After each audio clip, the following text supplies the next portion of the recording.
Three Body Problem, Season 1, Episode 2.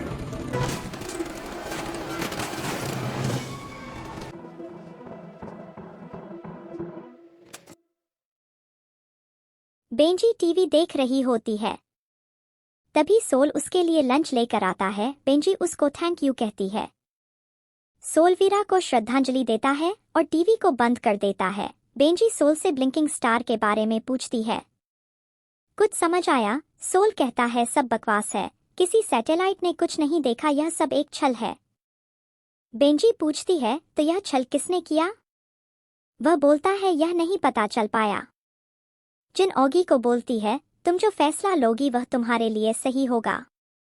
Oggy office में आ जाती है।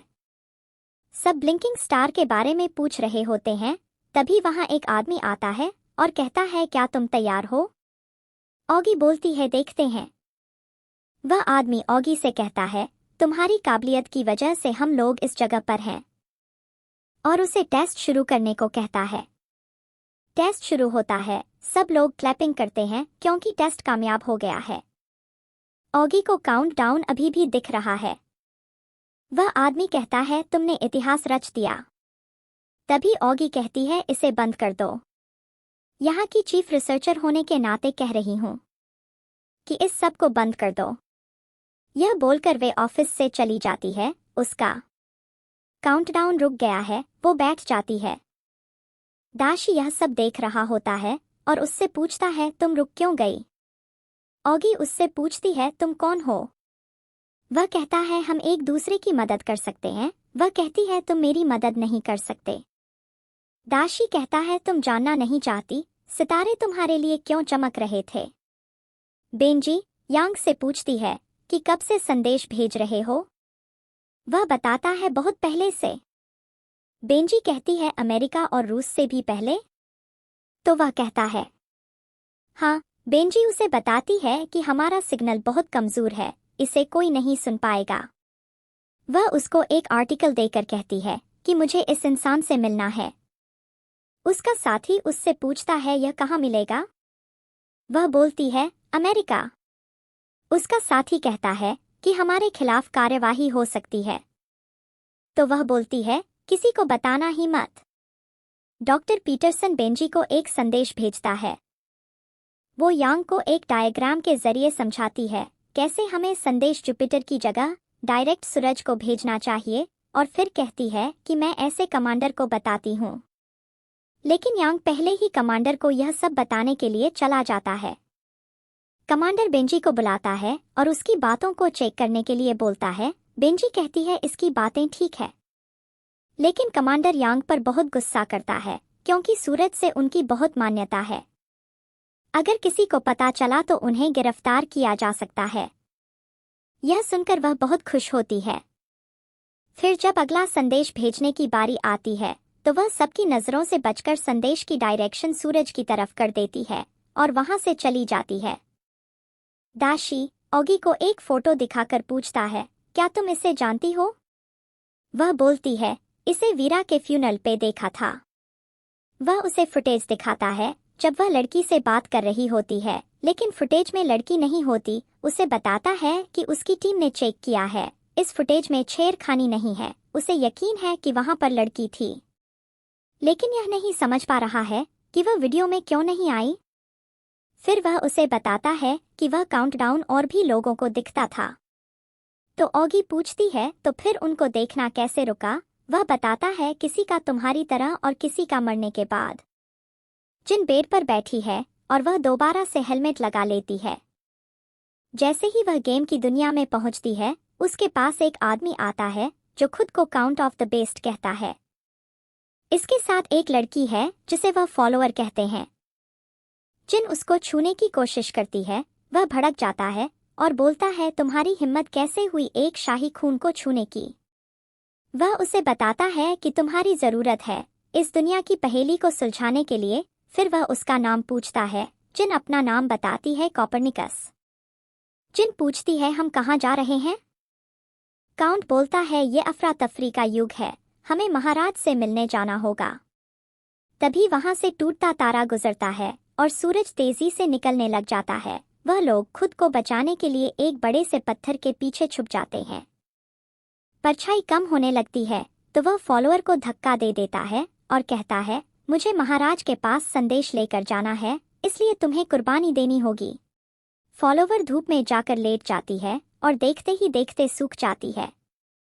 जिन पूछती है क्या वह मर गई, तो वह बताता है कि जो लोग जल्दी सूख जाते हैं उन्हें हम शांति युग आने पर जिंदा कर सकते हैं। यह कहते हुए उसे लपेटकर जिन को पकड़ा देता है। जिन पूछती है, अब मैं इसका क्या करूं? काउंट कुछ नहीं कहता और राजा से मिलने चला जाता है। जिन हेलमेट को उतार देती है।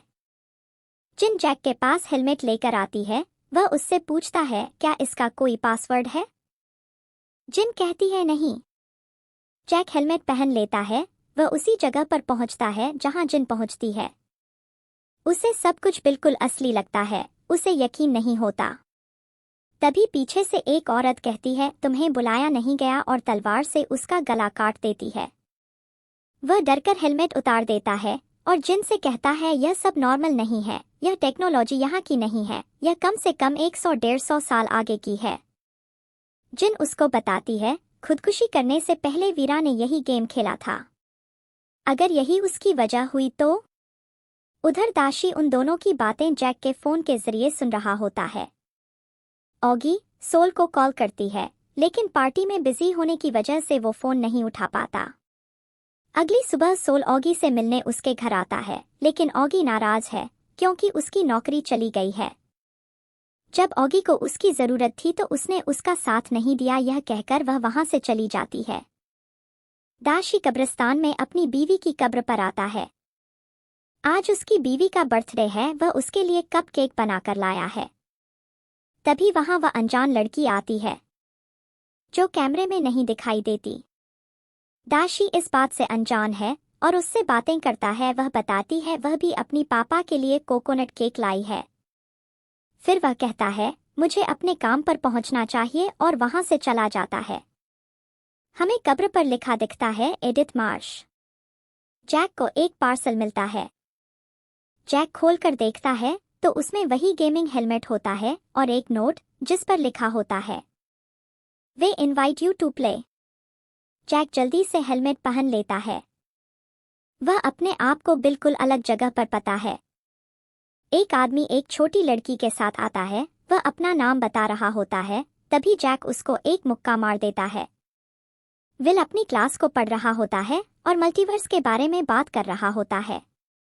अगर मल्टीवर्स की थ्योरी सही है तो अनगिनत जगह हमारे जैसे लोग हो सकते हैं। उसके फोन पर डॉक्टर का फोन आ रहा होता है, वह उसे नहीं उठा पाता। फोन में दिखता है कि डॉक्टर के बहुत सारे कॉल पहले आ चुके हैं। डॉक्टर उसे बताता है कि उसे कैंसर है। वह जैक से मिलता है और उसे बताता है कि उसे स्टेज 4 कैंसर है और उसके पास 2 से 6 महीने ही बचे हैं। जैक उससे कहता है कि सब ठीक हो जाएगा, तुम हार मत मानो। जिन गेम खेल रही होती है। वह गेम में महाराज के महल में आ जाती है, जहां काउंट महाराज से कह रहा होता है उसने ब्रह्मांड के लिए रचना तैयार की है, जिससे वह सूरज की चाल का अंदाजा लगा सकता है। जिन कहती है कि यह भविष्यवाणी है, अंदाजा नहीं, यह सिर्फ अटकलें हैं, इनमें कोई कायदे कानून नहीं है। तभी काउंट बोलता है कि रचना पूरी हो गई है। महाराज पूछता है कि मेरी प्रजा को जिंदा करने का सही वक्त क्या है। काउंट कहता है, अगले 8 दिनों में अफरा तफरी का युग खत्म होने वाला है और हम 63 साल तक बहुत अच्छे युग का आनंद उठा पाएंगे। महाराज प्रजा को पानी में डालने का आदेश देता है। सब लोग जिंदा हो जाते हैं, वह सब नंगे पुंगे होते हैं। जिन इस लड़की को भी जिंदा कर देती है, वह लड़की जिंदा हो जाती है और जिन को थैंक यू बोलती है कि आपने मुझे बचा लिया। तभी अचानक वहां का मौसम बिगड़ने लगता है और बहुत ठंडा हो जाता है। सब लोग अपनी जान बचाने के लिए भागते हैं। वह बच्ची जिन को आवाज लगती है, कॉपरनिकस मुझे बचा लो, कॉपरनिकस मुझे बचा लो। लेकिन वहां बहुत भीड़ होती है, जिस वजह से जिन उस तक नहीं पहुंच पाती। वह लड़की बर्फ में जम जाती है और टूटकर बिखर जाती है। पूरी सभ्यता बर्फ में जमकर खत्म हो जाती है। तभी वहां तलवार वाली लड़की आती है और जिन से कहती है कि तुम उनको बचा नहीं पाई, लेकिन रहस्यवान से साइंस को जीत दिलाने में कामयाब रही। अब अगली सभ्यता को तुम साइंस के जरिए बचाओगी। आगे हम देखते हैं, एक आदमी कंप्यूटर पर पूरा गेम देख रहा होता है, फिर बाद में कीबोर्ड से कुछ टाइप भी करता है। वेड दाशी से इवान के बारे में पूछता है। दाशी बताता है कि हर उल्टे धंधे में उसका पैसा लगा हुआ है। फिर वेड को एक फाइल दिखाता है, ब्लिंकिंग स्टार्स के बारे में बात करता है और बताता है कि 1977 में भी ऐसा कुछ देखा गया था, जिसको कहा गया था वाओ सिग्नल, जो माना गया था कि एलियंस की तरफ से आया है। फिर कहता है, इवान एक अजीब आदमी है, क्या तुम जानते हो कि वह 1977 में कहाँ रहता था? बेंजी और यांग बेस के लिए जमीन देखने जाते हैं। वहां उनकी मुलाकात इवान से होती है। बेंजी यांग को कहती है कि जमीन के लिए साइट 1 ठीक रहेगी, लेकिन यांग बोलता है साइट 2 ही ठीक है। वह कहता है, तुम हमारे जगह क्या उस अमेरिकन का साथ दोगी? बेंजी वापस बेस पर आती है, तभी उसको एक मैसेज मिलता है जो कि एलियंस की तरफ से है। उसमें लिखा होता है, जवाब मत देना, जवाब मत देना, जवाब मत देना। मैं इस दुनिया में शांतिवादी हूँ। आप भाग्यशाली हैं कि मुझे आपका संदेश सबसे पहले मिला। अगर आप जवाब देंगे तो हम आएंगे और आपकी दुनिया जीत ली जाएगी। बेंजी कुछ देर सोचती है, फिर एक मैसेज टाइप करती है, आओ, हम अपने आप को नहीं बचा पाएंगे, मैं इस दुनिया को जीतने में तुम्हारी मदद करूंगी।